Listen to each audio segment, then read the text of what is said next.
आज के इस वीडियो में हम आपको बताएंगे कि क्या ट्रेन छूट जाने पर टिकट बर्बाद हो जाता है या फिर इस टिकट पर बाद में ट्रेन में सफर किया जा सकता है। ट्रेन में तो आपने एक ना एक बार जरूर सफर किया होगा, जो आज के समय में लोगों के लिए यातायात का आरामदायक और किफायती साधन माना जाता है।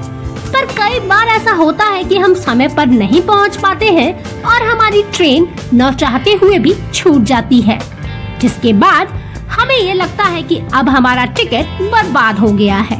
लेकिन शायद आप इसके पीछे की सच्चाई नहीं जानते हैं कि आपका टिकट बर्बाद नहीं हुआ, आप अभी भी इसका इस्तेमाल कर सकते हैं। आइए आपको रेलवे के एक खास नियम के बारे में बताते हैं। अगर आप भी उन लोगों में शामिल हैं जो सोचते हैं कि ट्रेन छूटने के बाद टिकट बर्बाद हो गया है, तो आप गलत हैं। कई बार ट्रैफिक इतनी ज्यादा होती है कि न चाहते हुए भी यात्री अपने समय पर नहीं पहुंच पाते हैं और उनकी ट्रेन छूट जाती है।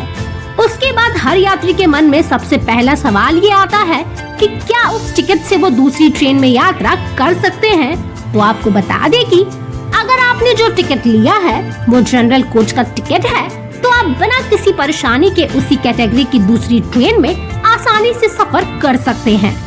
हालांकि अगर आपने दूसरी कैटेगरी की ट्रेन में सफर किया है तो आपको जुर्माना भी देना पड़ सकता है, क्योंकि passenger mail express, super fast, Rajdhani express और वंदे भारत जैसे प्रीमियम ट्रेन की टिकट की कीमत अलग अलग होती है। कई ऐसी ट्रेन है जहां पर जनरल टिकट की इजाजत भी नहीं होती है।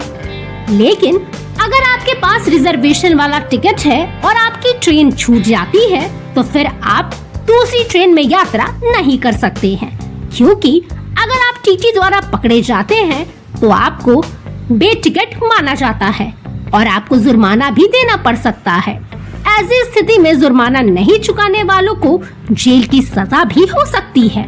इसलिए अगर रिजर्वेशन वाले टिकट है और ट्रेन छूट जाए तो सबसे पहले रिफंड के लिए अप्लाई करें और दूसरी ट्रेन में सफर करने के लिए उचित टिकट के साथ ही सफर करें। अगर आपने काउंटर से टिकट लिया है तो वहीं पर जाकर टीडीएस फॉर्म के सही कारण भरकर जमा करवाना पड़ता है, या फिर आप ऑनलाइन IRCTC की ऐप या वेबसाइट पर लॉगिन करके TDR फाइल कर सकते हैं, जिसमें आपको कारण बताना होता है और आपको अधिकतम 7 दिनों के अंदर अपना पैसा रिफंड मिल जाता है। हाँ, लेकिन आप इस बात का ध्यान रखें कि अगर आपके तत्काल सुविधा में टिकट बुक करवाया है तो उसे कैंसिल करने पर किसी तरह का कोई रिफंड नहीं मिलेगा, और आप टिकट को बुक करने के बाद उसे कैंसिल करने में जितना ज्यादा समय लगाएंगे, आपके उतने ही ज्यादा पैसे काटे जाएंगे। इसलिए इस बात का अवश्य ध्यान रखें। ऐसी और जानकारी के लिए देखते रहें अच्छा जी.com।